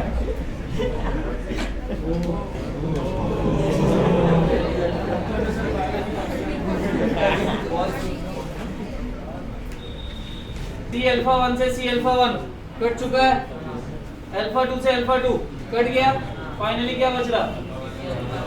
और K3 कितना दिया हुआ है? to the power minus 11 minus.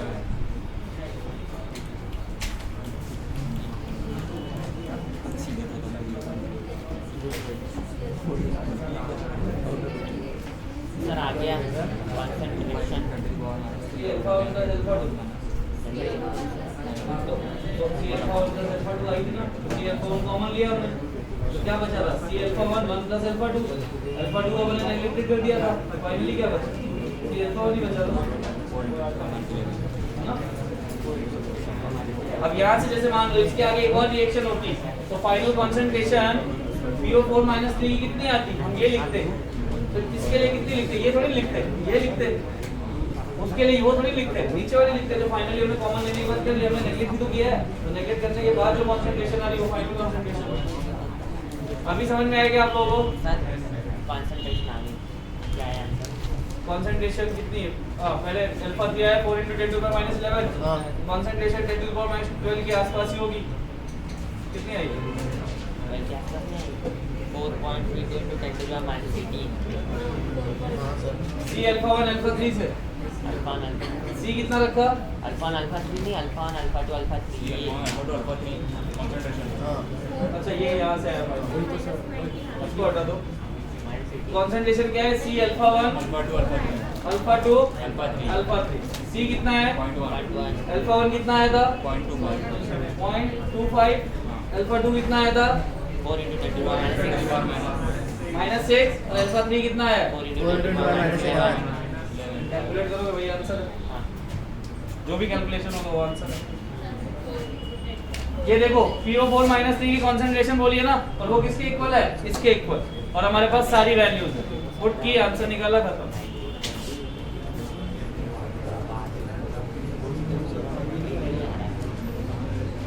नाम क्या दे रहा हूँ?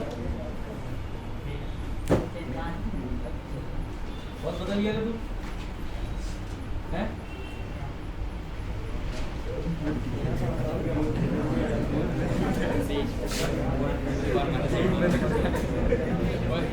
4 into 10 to the power minus 80. हाँ sir 400 sir 4 into 10 to the power minus 80. जो भी आ रहा फाइनल आंसर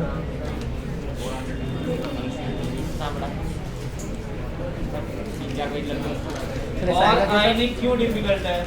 आयनिक में कॉन्सेप्ट डिफिकल्ट नहीं है, लेंथ बहुत बड़ी बड़ी। अभी तो देखो ना, ये तो अब तुम्हारा स्टार्ट हुआ है। अभी तक तो हम सिंगल सिंगल फॉर्म पढ़ रहे थे, अभी तक हमने एक भी केस, मतलब सर ये चैप्टर है इजी टाइप का क्वेश्चन, ये मतलब इसका क्वेश्चन आया पेपर में, तो ये मान के चलो कि अगर तुम्हारे कॉन्सेप्ट्स क्लियर हैं तो तुम टाइम बचा पाओगे इस क्वेश्चन में, वरना ये तुम्हारा टाइम कम से कम 3 से 4 क्वेश्चन का खाएगा। अगर तुम्हारे पास स्पीड नहीं है, तुम्हारे पास कैलकुलेशन नहीं है और तुम्हारे पास फॉर्मूलाज नहीं है, 3 से 4 क्वेश्चन खा जाएगा खड़े खड़े।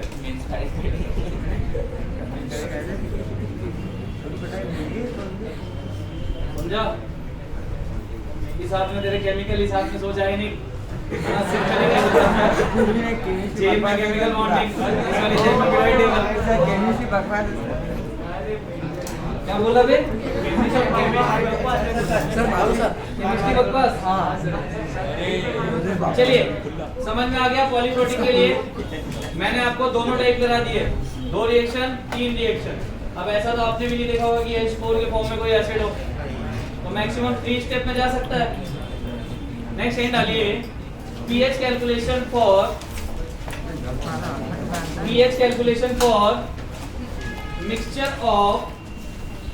Mixture of strong acid and weak acid. आया नया case. pH calculation for mixture of strong acid and weak acid. ये चालू है कि बंद है? चालू है। हमने इससे पहले मिक्सचर का कौन सा केस पढ़ा था? Strong acid strong base. Mixture के फॉर्म में कौन सा पढ़ा था? Strong acid, strong bases, strong acid plus. अब हम किस केस पे गए हैं? अब देखो मैं तुम्हें कुछ चीजें बता देता हूँ, क्योंकि इतने कॉन्सेप्ट के बाद अब यहाँ से ध्यान से सुनो मैं जो बोल रहा हूँ। ओए, इस चैप्टर में सबसे बड़ी चीज बताई गया है, एक तो ये पहचानना कि कौन सा कॉन्सेप्ट का क्वेश्चन है। अगर ये पहचान गए तो तुम्हारे पास उसके पैरेलल उसका फॉर्मूला है। अब मान लो ये क्वेश्चन आ जाए जिसमें 2 एसिड दे दिया, अब 2 एसिड के 2 क्वेश्चन बन सकते हैं। एक तो दोनों स्ट्रॉन्ग है तो अलग केस हो जाता है, और एक स्ट्रॉन्ग और एक वीक। अब हम पढ़ने जा रहे हैं, तो सबसे बड़ी चीज होती है क्वेश्चन पहचानना कि दिया हुआ क्वेश्चन किस पैटर्न का है, और उसके साथ उसका फॉर्मूला याद होना चाहिए। बस सिर्फ क्वेश्चन पहचानना सीख गए ना, आयनिक इजी है ना। और अगर क्वेश्चन पहचानना नहीं सीख पाए, आयनिक फिर बहुत भारी है। और भारी तो क्या है, जिनके दिमाग में घुसा होगा आयनिक का आय, वो तो सी तक जाएंगे, और जिनके दिमाग में आय नहीं घुसा ना, सी तक नहीं जाएंगे, वो बीच में अटक के रह जाएंगे। उनके दिमाग में क्या रहेगा, कभी कभी ओ आएगा थोड़ा बहुत, तो किसी के दिमाग में एन आएगा।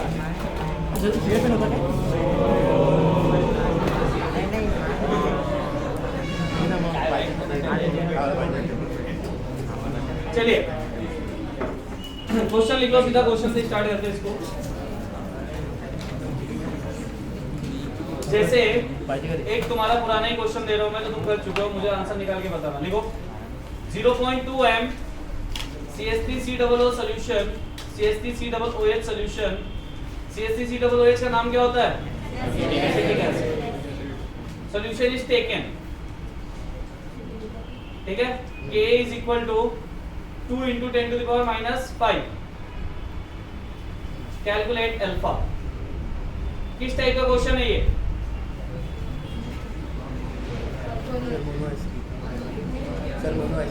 Mono basic weak acid. और वीक एसिड के लिए क्या होता है? Alpha is equal to under root K/C। यही। अब इसके अलावा कोई दूसरा लॉजिक इसमें लगने वाला है क्या? कैसे पता चला? क्योंकि एक ही टाइप का एसिड है और उसका K दे रहा है। K दे के उसने क्या इंडिकेट कर दिया कि एसिड कैसा है? वीक। क्योंकि स्ट्रांग होता तो K जैसी चीज देता क्या? अल्फा कैलकुलेट करवाता क्या? नहीं, फिर क्वेश्चन का वो लेवल बदलता और कुछ और पूछता, पीएच पूछता सीधा। समझ में आ रहा है? यानी स्ट्रॉन्ग का केस आया तो पीएच पे क्वेश्चन बनेंगे, वीक का केस आया तो अल्फा के कुछ भी कैलकुलेट करवा सकता है डेटा देके। क्लियर है? -2 10 to the power -2। आसिम से पंगा नहीं, आसिम सही चल रहा है आजकल। परसेंटेज आएगा 1%, है ना? तो 1% समझ में आया, यानी कि वो 100% में सिर्फ 1% टूट रहा है। यानी अगर उसमें 100 H+ आयन है तो टूट कितना रहे? 8। अभी तो क्लास में आता क्यों है अर्पित?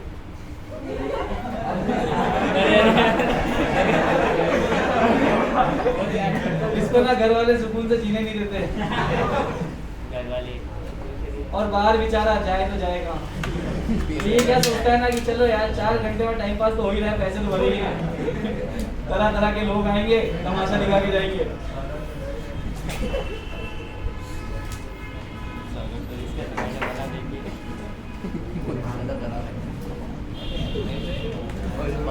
पर तू क्लास में नहीं होता ना तो उस दिन मजा भी नहीं आता यार। कल पूछ रहा था मैं तेरे को, बता। चलिए अब क्वेश्चन चेंज करते हैं, आते हैं अपने कॉन्सेप्ट पे। लिखिए इन अ बीकर, हाँ क्वेश्चन है, in a beaker container 0.2 m CH3COOH and 0.2 m HCl are taken. Clear है? Given that Ka for CH3COOH is equal to 2 into 10 to the power -5. Calculate pH of the solution. And second, alpha for CH3COOH. चलो question लिखने के बाद रुक जाना 2 minute. लिख लिया सबने? अब ध्यान से सुनो, इससे पहले जो हमने क्वेश्चन लिए थे उसमें भी 2 ही टाइप के एसिड हुआ कर रहे थे, लेकिन फर्क क्या है, उसमें एक ही एसिड था और उसके H+ कंटिन्यूअसली निकलते जा रहे थे एक एक करके, और उससे नया एसिड फॉर्म होते जा रहा था। यहाँ पे 2 अलग अलग एसिड है। अब पहली चीज कि ये वाला case strong mixture of strong acid से क्यों नहीं हो सकता, क्योंकि एक का K दे दिया उसने तो तुम्हें इंडिकेट कर दिया है कि एक तो स्ट्रॉन्ग है। अब HCl जैसी चीज आगे तो तुम्हें समझ में आएगा, H2SO बोल समझ में आ जाता ना भाई कैसा है। दूसरे के लिए उसने K डिफाइन कर दिया, इसका मतलब दूसरा केस कौन सा आ गया, तो इसका मतलब मिक्सचर किसका हुआ, स्ट्रॉन्ग और वीक एसिड। अब क्वेश्चन तुम्हें समझ में आ गया है, लॉजिक तुम्हारे पास है, सॉल्व करो। कैसे सॉल्व होगा?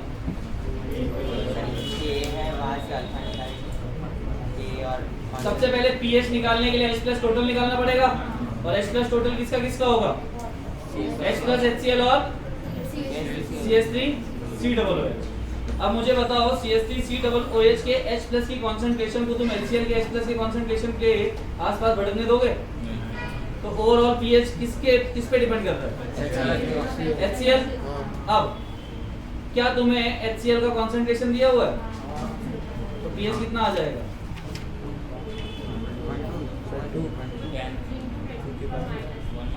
3 into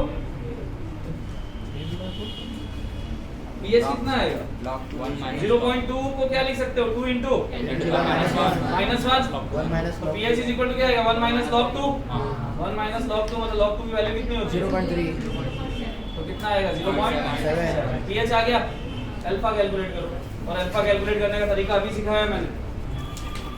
अभी हमने इक्वेशन बनाई थी, है ना, सी लिया था, सी में से अल्फा माइनस किया था, वही वाली इक्वेशन से अल्फा कैलकुलेट करके दो, सारे डेटा तुम्हारे पास रहेंगे।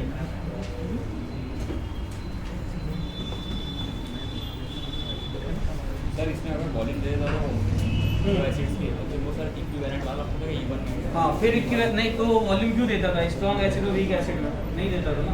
अगर वॉल्यूम देता तो दोनों केस स्ट्रॉन्ग एसिड वाला, स्ट्रॉन्ग एसिड दोनों वीक चाहिए उसके लिए, एक स्ट्रॉन्ग है वीक है।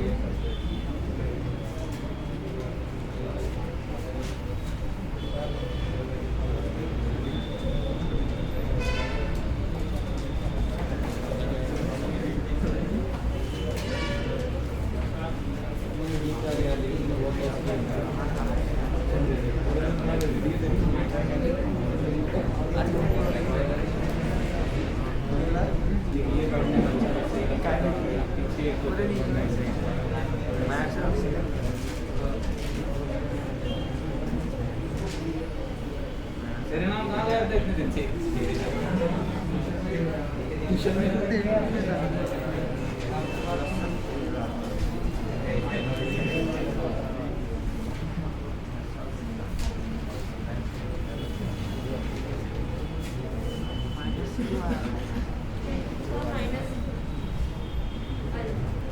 Ten to the power sir same ही है sir -4 sir C S C O S 10 to the power -4 कितना है आंसर तेरा? सी ओ एस के लिए बोला है ना। एक बार वापस से कैलकुलेट करना भाई, वापस से कैलकुलेट करो अल्फा 1। चलो जितने लोग को ये सब समझ में आ गया ना, मतलब मुझे इतना क्लियर हो चुका है कि उनका आयनिक बिल्कुल डिफिकल्ट नहीं होने वाला, उनको आयनिक आने वाले टाइम में सही सही समझ में आ जाएगा। यानी कि तुम्हारा मेजर प्रॉब्लम है सिर्फ एक चैप्टर फिजिकल का अब तक, कौन सा? Equivalent concept. बाकी तुम्हारा पूरा फिजिकल क्लियर है। इक्विवेलेंट कॉन्सेप्ट के लिए मेरे कमिटमेंट है कि मैं तुम्हें कभी भी पढ़ाऊं, चाहे एक्स्ट्रा क्लास देके पढ़ाऊं, मैं पूरा चैप्टर वापस पढ़ाऊंगा, है ना? उसके लिए टेंशन छोड़ दो। लेकिन टेस्ट में पहले मैंने सर वो चैप्टर का इजी पार्ट नहीं चाहिए, मतलब वो जो मतलब हायर। हाँ वो हायर लेवल एडवांस का ही प्रॉब्लम है। इजी पार्ट में तुम लोग नहीं भटक रहे हो, इजी पार्ट तुम लोग से हो जाता है। एडवांस के लिए अपन करेंगे ना, एक काम करता हूँ, एक्चुअल में क्या है, डबल टाइट्रेशन वगैरह हमने किया था, पढ़ा था, है ना? हमने वहाँ क्वेश्चंस भी किए थे, लेकिन क्वेश्चंस हमने किए थे थोड़े से इजी लेवल के। इस बार उस कॉन्सेप्ट को वापस से डिफाइन करूंगा, डबल टाइट्रेशन, बैक टाइट्रेशन, ये 2 ही 3 टाइप की चीजें वापस से डिफाइन करूंगा, और उसको सीधा हम उसमें क्वेश्चन टच करेंगे एडवांस, है ना? मेंस पे बात ही नहीं करेंगे अब दोबारा जब पढ़ेंगे, सीधा एडवांस पढ़ेंगे उसका और खत्म करेंगे उस चैप्टर को।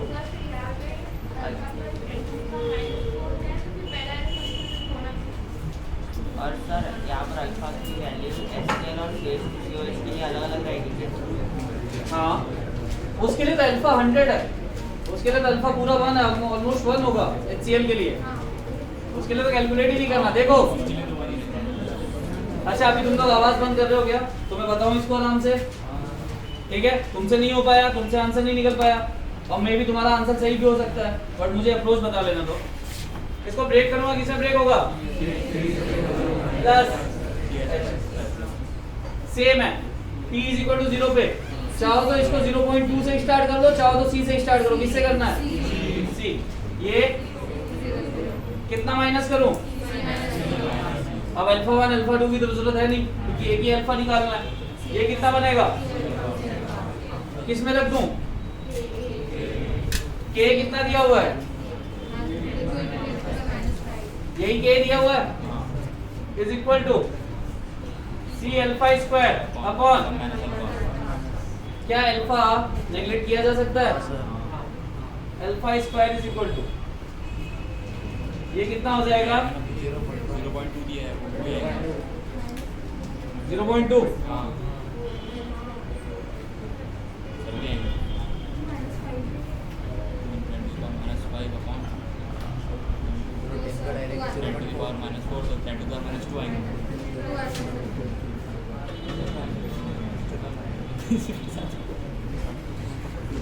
बॉडी निकाल रहा है।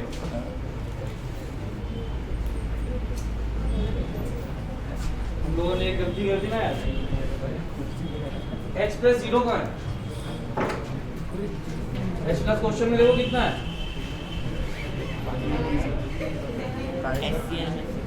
HCl का है तो h प्लस डोमिनेंट है। कंसंट्रेशन किस h प्लस की वजह से बढ़ रही है? HCl या CH3COOH? मुझे एक बात बताओ, जो H प्लस की कंसंट्रेशन है, जो अब तुमने pH किसके हिसाब से निकाला? सिर्फ HCl को कंसीडर करके निकाला ना, तो इसका मतलब उसकी कंसंट्रेशन 0 होगी क्या? यानी जो H प्लस यहाँ पे है वो किसकी वजह से है? 0.2। फिर क्या हो जाएगा? यानी इसको भी क्या लेके चलूं मैं? C। ये प्लस तो इसमें से निकल रहा है ना, कॉमन आयन इफेक्ट है, हाँ है? हाँ HCl भी टूट रहा है, H प्लस दे रहा है, CH3COOH भी H प्लस दे रहा है। ज्यादा H प्लस कौन दे रहा है? तो जो pH निकाला वो किसके रिस्पेक्ट में निकला? HCl के रिस्पेक्ट में। तो इसका मतलब अब दोनों एक ही सॉल्यूशन में, एक बीकर है, हमने क्या बोला, इन अ बीकर। तो जो टोटल H प्लस की कॉन्सेंट्रेशन है वो सिर्फ और सिर्फ किसकी वजह से, HCl की वजह से ना। तो वहाँ पे H प्लस 0 नहीं लेंगे हम। अरे वो प्लस करना पड़ेगा ना, C प्लस Cl को। हाँ C प्लस Cl। अब निकालो 10 to the minus 4 आया, यानी 0.0001%। क्या आया, अल्फा टी। अब सोचो, एक आ रहा है अप्रोक्सीमेट 1% के आसपास और दूसरा आ रहा है वो आ रहा है 0.0001%। यानी ये एसिड कितना वीक होगा, इसके H प्लस की कॉन्सेंट्रेशन। अब इसके H प्लस की कॉन्सेंट्रेशन या इसकी कॉन्सेंट्रेशन इतनी आई है, इसका अल्फा इतना आया है, तो तुम्हें लगता है कि पीएच में इसका कोई लेना देना होगा? पीएच सिर्फ और सिर्फ किसकी वजह से होगा, HCl की वजह से, जो स्ट्रॉन्ग एसिड है। क्लियर है? चलो ना औस्ती निकालो। हैं? डाउट नहीं मानते थे?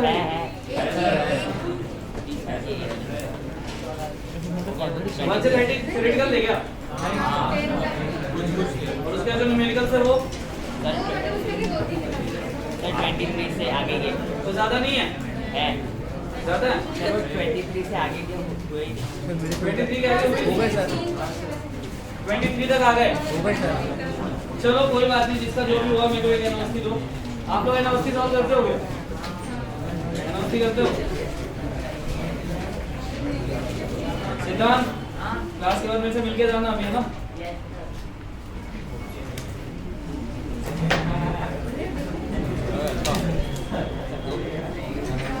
तो जो उम्मीद तेरे से पहले थी वो उम्मीद अभी भी रख सकता मैं कि नहीं रख सकता?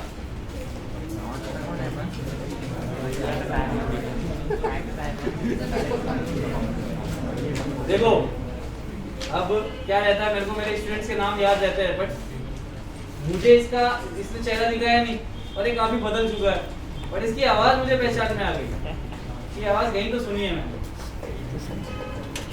और ये जिस टाइम मैंने इसको पढ़ाया था, नो डाउट वहां भी बोलता था, अभी बोलता था, बहुत अच्छा था पढ़ने में। ये अब है कैसा उसका पता नहीं, क्योंकि है मतलब मैं टच में ही नहीं हूँ ना। और जिस टाइम मैं था उस टाइम मेरे को पूरा था कि ये रिजल्ट दे सकता है, और ये हमारे डेमो क्लास में आया भी था, उसके बाद भी कंफ्यूज हो गया, वहीं चला गया। डेमो करने आया था ना तो फिर बच गया तू, तो वो बोला था जो भी करना मेरे से बात करे करना। ठीक है, पता चल जाएगा कहाँ पे अगर थोड़े भी चांस पहले जैसे रहे तो डेफिनेटली अपन कुछ करेंगे। हाँ बोल। थर्ड क्वेश्चन अभी ये नहीं वाली है क्या? क्वेश्चन नंबर सेम ही है ना? 2 कैसे पहचानना है? अभी तो स्ट्रॉन्ग बिजनेस तो स्ट्रॉन्ग है, अभी कैसे गिरना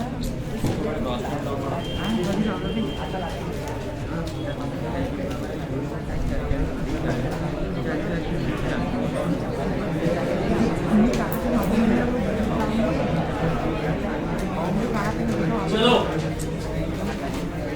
1 to 5 3 नहीं sir. The strongest Bronsted base in the following ions is। Bronsted base क्या होता है? H प्लस निकालने के बाद जो anion बना, अब जैसे है पहला है HCl, दूसरा है HCl, तीसरा HI और चौथा HF रहा होगा। यही 4 एसिड रहे होंगे। हमने 3 टाइप की एसिड बेस थ्योरी पढ़ी है। पहली कौन सी थी? सेकेंड, थर्ड, लेटेस्ट कौन सी है? लेविस।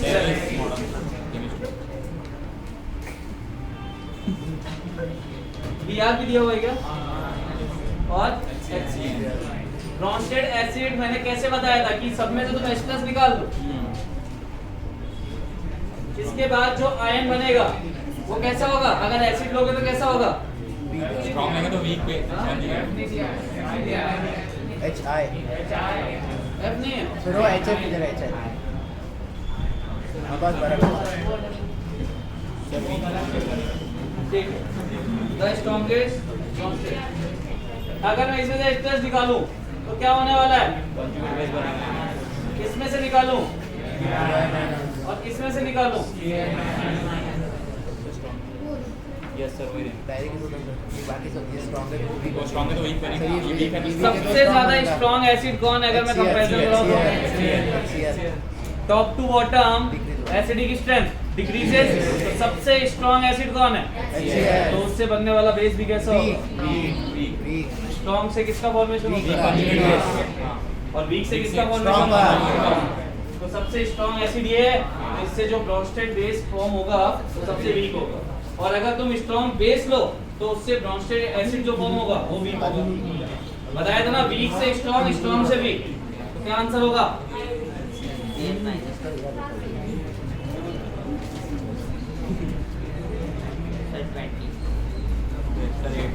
सर 8 सर 22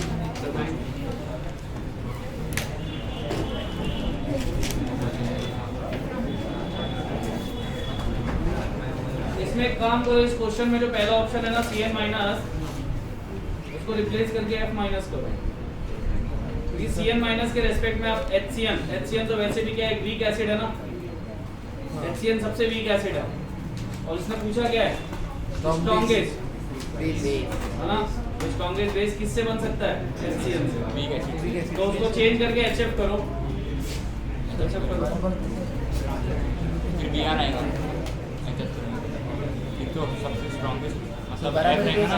अगर पहले वाले को HF कर दो, चलो ठीक है, तुम्हें समझ में आया कि HCl, क्योंकि यहाँ पे कंपैरिजन क्या है, अलग अलग हो गया है। हाँ और अलग अलग कंपैरिजन के लिए तुमको या तो उनका K पता होना चाहिए या PK पता होना चाहिए, दोनों तुम्हें नहीं पता नहीं है ना। इसलिए बोल रहा हूँ कि उस क्वेश्चन को HCl की जगह HF कर सकते हो। HF करने से क्वेश्चन एकदम लॉजिकल हो जाएगा और तुम्हें समझ में आएगी उसकी अप्रोच। फिर क्या हो जाएगा? सबसे वीक एसिड कौन होगा? HBr BR या I? I, तो इसका मतलब I minus strongest Brønsted base बन जाएगा। ब्रॉन्स्टेड एसिड और बेस थ्योरी क्या बोलती है? मान लो हमने कोई एसिड लिया, ये एसिड मान लो स्ट्रॉन्ग है, H प्लस निकाल दो तो ये एनायन बनेगा, ये एनायन उसका बेस कहलाएगा, ब्रॉन्स्टेड बेस कहलाएगा। जैसे मान लो मैंने इधर बेस ले लिया, ठीक है, बेस में से आप क्या निकालोगे? H प्लस, और उसके बाद क्या बनेगा? और वो क्या होगा? एसिड ऐड करके H प्लस ऐड होगा ना एसिड बेस में तो बेस बनेगा। तुम लोगों ने ब्रॉन्स्टेड पढ़ा है कि नहीं हाँ, पढ़ा? पढ़ा है। पढ़ाया सर, H प्लस अगर निकाला तो एसिड में था, हाँ, एसिड में था। ये तो बेस रहेगा। फिर एम्फीप्रोटिक क्या होता है? जो दोनों दोनों करता है। H प्लस मतलब एक्सेप्ट का होता है। चलो 20 सर 22 उसके बाद कौन सा है? 22 sir 8 The pH of a solution of H2SO4 is 1. Assuming complete ionization, find the molarity of H2SO4 solution. Concentration of H+ find कर सकता हाँ है? सर H2SO4 में से अगर पूरा बता रहा है 1, तो इसका मतलब कितने H+ आयन निकल रहे होंगे? 2। दो उसने क्या पूछा है? Find the molarity of H2SO4 solution. तो क्या दिक्कत है इसमें? उसको फिर डिवाइड करना पड़ेगा 2 से, डिवाइड करना पड़ेगा 2 से, 2 है ना H प्लस। हाँ, हाँ बस वही था। उस केस में वैसे ही आएगा ना, हम तो एक के रेस्पेक्ट में निकालते हैं ना हमेशा कंसंट्रेशन, और ऐसा क्वेश्चन तो यार हमने किया भी है। जब H2SO4 और HCl दो अलग अलग क्वेश्चन किए थे, 1/20 pH से, हाँ, pH से भी कंसंट्रेशन। 0.05 आएगा सर। हाँ 1/20 आएगा। उससे भी हो सकता है। 24 चलिए pH की क्या होता है, या तो एक बात सोचो, इसमें तुम्हें क्या दिया हुआ है? pH ऑफ द सॉल्यूशन दिया हुआ है। pH क्या होता है? Minus log 10 of H plus निकाल सकते हो। H plus acid is directly proportional to normality, उससे भी हो सकता हाँ, है, उससे दोनों भी। फंडे से हो सकते हैं। उससे क्या डिवाइड हाँ, 0.2 आ रहा है, आंसर क्या है? सर 0.05 1/10/2 आएगा ना 1/20। से मल्टीप्लाई कर दिया ना। 10 to the power -1 आएगी ना, हाँ डिवाइड बाय 2 करना पड़ेगा। नॉर्मैलिटी निकाला ना, नॉर्मैलिटी निकाला, normality is equal to H plus होता है ना, तो नॉर्मैलिटी क्या होता है? नॉर्मैलिटी बाय n फैक्टर जाएगा ना। नॉर्मैलिटी निकालना होता है ना, तो नॉर्मैलिटी इज इक्वल टू क्या हो जाएगा? Molarity by n factor. तुमने क्या निकाला है? मोलैरिटी। मोलैरिटी में आंसर देना। चलिए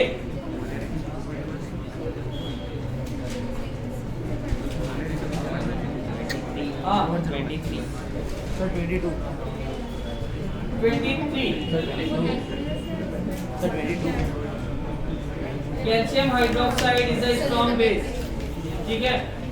Ca plus 2 and OH for a solution that is prepared by dissolving 0.60 gram of CaOH का whole twice।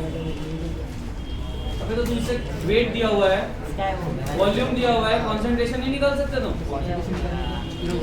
फिर को समझे नहीं बचा ही क्या क्या? निकालना है, निकाल क्या ही नहीं पता चला। अरे एक सिंपल सी बात है ना, वेट दिया हुआ है तो वेट से मोल निकलेंगे, वॉल्यूम और मोल से कंसंट्रेशन निकलेगी, कंसंट्रेशन के बाद सारी चीजें निकल आएंगी। क्या निकालना? नेक्स्ट बोलो, pH of 10 to the power minus 6 MHCl कितना निकल के आता है? हाँ H2 का ऐड करना ऐड करने के बाद कितना है आंसर? सर हाँ, अच्छा नहीं वैल्यू रेशियो है। हाँ सर अच्छा 10 to the power -7 हाँ क्या कर? अगर 6 के हिसाब से देखेगा तो एग्जैक्टली इक्वल टू 6 आ जाएगा। हाँ वही तो। मैंने वही किया सर, कुछ बात नहीं। चलो नेक्स्ट बोलो, ओके सर 24 उसमें भी वैसे ही है क्या? हाँ वो भी वैसे ही है। तो फिर 23 निकाल दो, 23 कैसे? अभी तेरे को नहीं आया ना?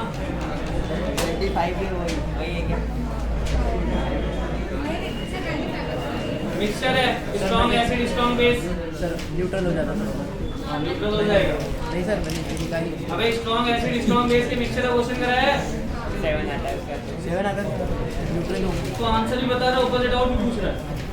सर भी क्या होता है? उसके बाद बोलो 26 26 a 25 ml sample of 0.10 mHCl is titrated। अरे अरे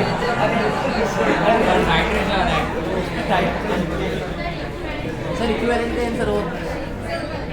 हाँ सॉरी सर इसका ये टाइट्रेशन से नॉर्मलिटी निकालनी पड़ेगी और नॉर्मलिटी से पीएच वगैरह निकलेगा। सर कुछ नहीं निकालना पड़ेगा सर, डायरेक्ट सर आइरिक्स ही होता सर। मतलब सोचो ना, एक चैप्टर तुम्हारे दिमाग के साथ खेल गया ना, उसका नाम आते ही तुम तो छोड़ो ना, उसका टाइट्रेटेड देखते ही मैं एकदम से शांत हो गया ना। मैं कहा इसके आगे क्वेश्चन पढ़ूं कि नहीं पढ़ूं।